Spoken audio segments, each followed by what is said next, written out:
बंद करवा दीजिए। ये आपके लिए भी ठीक नहीं है और उस आदमी के लिए भी ठीक नहीं है, ध्यान में रख लेना मेरी बात। यहाँ पर शाऊल क्या था, शाऊल परमेश्वर के लोगों को सताता था।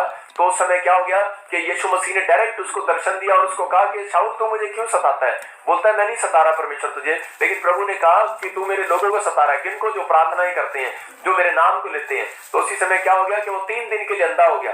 जब वो 3 दिन के लिए अंधा हो गया, उसके बाद क्या हुआ कि हन्या चेले को उसी समय जाकर परमेश्वर ने कहा, कहता है कि जा शाऊल मिलेगा और उसको जाकर कहता है कि प्रार्थना करना और उसके ऊपर हाथ रखना और वो अंधा है और वो देखने लगेगा, उसकी आंखें खुल जाएंगी। मतलब 3 दिन से वो अंधा हो गया था, लेकिन उसको नहीं पता था प्रार्थना की ताकत का। लेकिन जब उसने देखा कि परमेश्वर मसीह के कहने से मैं अंधा हो गया और उसी समय उसने उस ताकत को देखा यीशु मसीह की, और उसने उस दिन से विनती करना शुरू कर दिया। 3 दिन विनती करता रहा, कमरे में बैठा रहा और उसी समय रोता रहा, गिड़गिड़ाता रहा कि परमेश्वर मैंने तेरी ताकत को जान लिया। जो लोग आपकी ताकत को नहीं जानते प्रार्थना करो, जो लोग आपको नहीं जानते आप प्रार्थना करो, जो लोग आपका विरोध करते हैं, बुराई करते हैं, आप प्रार्थना करो। परमेश्वर का आत्मा यही सिखा रहा था शाऊल को, और शाऊल ने देखी ताकत परमेश्वर की और प्रार्थना की ताकत को देखा और उसी समय प्रार्थना करने लगा कि मेरे ऊपर दया कर। और उसी समय परमेश्वर ने क्या किया कि उसी समय हन्या को कहा चेले को जा, और जो कहता वो चला गया, लेकिन वो कह रहा है कि मुझे गली नहीं दिख रही, वो कहाँ है, गली कहाँ है वो? उसी समय परमेश्वर ने कहा वो सीधी गली जा रही है।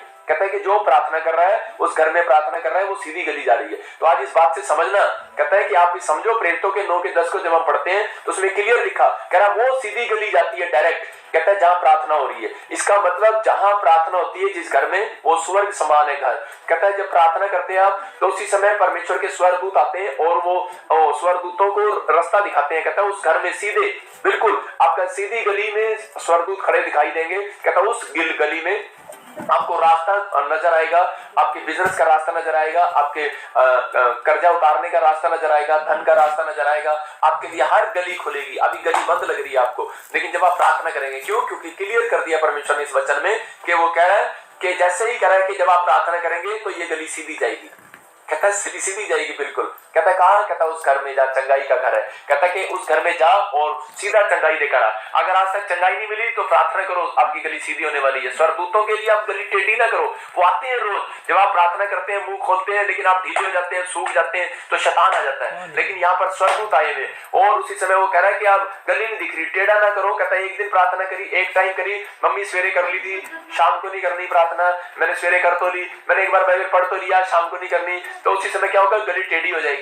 मतलब आपके लिए चंगाई की सीधी गली बनने वाली है, धन के लिए सीधी गली बनने वाली है। वो स्वर्गदूत रास्ता खोलने वाले हैं आपके लिए, वो गेट फाटक खुलने वाले हैं आपके लिए। कभी फाटक बंद नहीं किए जाएंगे आशीषों के, लेकिन कब? जब आप प्रार्थना ही करेंगे। तो ये परमेश्वर है। आप मतलब कि अपनी गली को बंद ना कराओ। और यहाँ पर क्या हो गया, शाऊल ने प्रार्थना करके उसी समय अपनी गली को खुलवाया। मतलब उसी समय उसने सिर पर हाथ रखे और स्वर्गदूत ने उसको चंगाई को दिया यीशु मसीह के कहने से, वो अन्य चेले के द्वारा। क्यों? क्योंकि परमेश्वर ने अनुग्रह किया। कहता है जब तक प्रार्थना नहीं करेगा तब तक कोई काम नहीं खुलेगा। इसलिए कंपलसरी है मसीह लोगों के लिए कि आप प्रार्थना करो, 3 टाइम प्रार्थना करो। दानियल ने 3 टाइम प्रार्थना किया, परमेश्वर ने अद्भुत काम किया। अगर आप प्रार्थना करना क्या है, आप कार में जाते हो, कार लेने के लिए जाते हो, उसमें जब नई गाड़ी लेने के जाते हो शोरूम में, तो आपको चाबी देते हैं कि आपको लगानी है, आपको स्टार्ट करनी है, आपको घर जाना है, हम नहीं छोड़ के आएंगे, आपको क्या करना है, स्टार्ट करनी है। कहता है मैं आज आपको चाबी दे रहा हूं प्रार्थना की। कहता है कि आप स्टार्ट करो, आपका इंजन स्टार्ट होने वाला है। चाबी लगाते हैं, कार का इंजन स्टार्ट होता है। आपका जोन सा इंजन बंद पड़ा है, आज स्टार्ट होने वाला है यीशु मसीह के नाम में। अगर आप प्रार्थना करोगे, आपकी फैक्ट्री का इंजन बंद है, स्टार्ट करो। आपकी पढ़ाई का इंजन बंद है, स्टार्ट करो। कहता है कि आपकी बीमारी का, आपकी चंगाई का इंजन बंद है, कहता है कि लीवर बंद है, ये लीवर का इंजन काम नहीं कर रहा है, कहता है स्टार्ट करो, प्रार्थना करो, इंजन स्टार्ट होने वाला है। मतलब कि परमेश्वर आपकी जिंदगी में बड़े बड़े काम करने के लिए जा रहा है। प्रार्थना करने के बाद अद्भुत काम होने के जा रहे हैं, अद्भुत। आप देखोगे अपनी लाइफ में कि परमेश्वर ने अद्भुत काम किए हैं। तो मैं यही बता रहा हूँ कि मिस्र से जो था कनान देश जाने का सफर 11 किलोमीटर का था, सिर्फ 11 किलोमीटर। और समय लेकिन क्या हो गया, टेढ़े कैसे हो गए रास्ते, हो 40 साल लग गए। मतलब प्रार्थना करते थे ढीले हो जाते थे, प्रार्थना करते थे ढीले हो जाते थे, मांगते थे ढीले हो जाते थे। हम प्रार्थना करते ढीले। रूटीन में बनाओ कि 3 टाइम हमें प्रार्थना ही करनी है, मुझे अपनी प्रार्थना करनी है, मुझे पहाड़ पर चढ़ना है, मुझे छत पर चढ़ना है, मुझे किचन में जाना है, मुझे कहीं भी जाना है, बाहर जाना है, बेड पर जाना है। दाऊद की तरह वो बिस्तर पर लेटे लेटे रात को लेटे हुए प्रार्थना करता था। मैं ये नहीं कह रहा हूँ कि आप लेटे हुए प्रार्थना करते रहो, आलसीपन नहीं करना। कहता है कि वो कहता है कि रात को भी बिछोने पर जाने से पहले, बिस्तर पर जाने से पहले कहता है प्रार्थना करके सोता है। मतलब आप छोटी छोटी चीजों में अगर परमेश्वर को स्थान देंगे, पवित्र आत्मा को बुलाएंगे, तो आपके घर में मतलब ही नहीं पैदा हो सकता कि आपके घर में कोई अशांति और क्लेश आए और आप मतलब कि प्रॉब्लम्स में जाए। प्रॉब्लम्स कब आई पतरस के जीवन में? जब वो प्रार्थना में कमजोर हुआ। तो मेरे कहने का मकसद है कि परीक्षा में कब गिरा? वो आदमी परीक्षा में जब गिरता है जब वो प्रार्थना में कमजोर होता है। तो आज का हमारा एपिसोड यही है कि आप जब प्रार्थना करेंगे तो परमेश्वर आपकी जिंदगियों में बड़े बड़े काम करेगा। अगर कोई भूमि सूखी हुई है तो उस समय हटा। दोस्तों जय मसीह की। देखिए वो वीडियो ऐसा चल रहा है हमारे छत्तीसगढ़ में, ताकि लोग नहीं जानते कि प्रभु का आगे क्या है, प्रभु जाने। ऐसे हमारे छत्तीसगढ़ में जो है, हमारे जितने भी भाई बहन को जो लोग सता रहे हैं, और भी लोग बाहर से आने वाले वक्ताओं को, बाहर से आने वाले संदेश देने वाले, प्रभु का संदेश देने वाले को आने नहीं दे रहे हैं। हमारे छत्तीसगढ़ में बहुत सी घटनाएं किए जा रहे हैं।